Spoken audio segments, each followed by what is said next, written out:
belief and science are totally different things. People are seeing something. The question is, why are they seeing it? Is it more of a cultural influence? Is it the need for a big hairy monster in our minds? We don't know, yet the phenomenon has persisted since prior to written record. The exact reason for this in various cultures is as yet largely unstudied and undetermined. I think we're dealing with a living creature, an unknown primate of some kind. We interviewed probably 1,000 people, and out of that, we obtained 125 very credible sighting reports.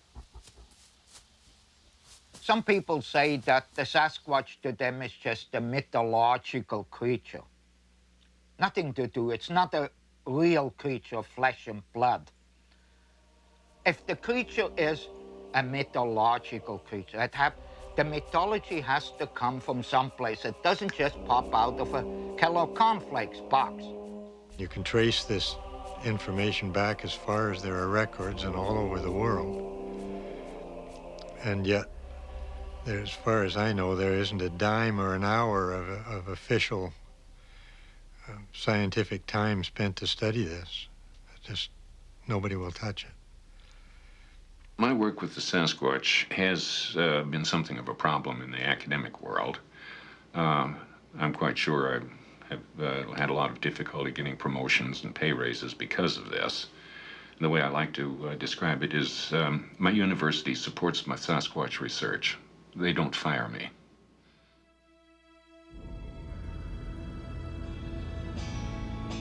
It was the spring of '89. My grandson and I had just come from skiing at Hemlock Valley, and we saw this creature come up over the side of the hill and came across the road.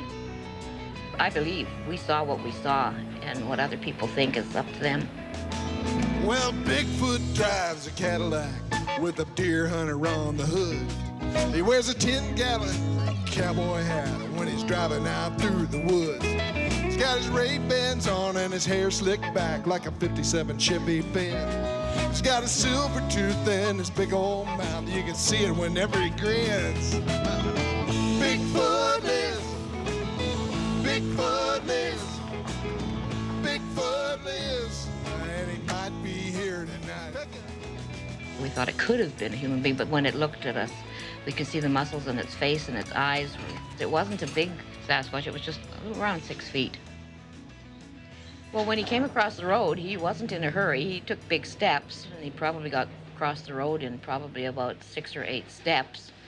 And then when he went up the side of the bank, he stopped for a few moments and looked at us, and then later when he turned to go up the mountainside, he was moving.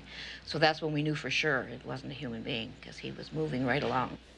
It turned half its body this way and looks directly down the road at me. And turned back, started across the highway in big strides. The basic question is, does this creature exist or doesn't it?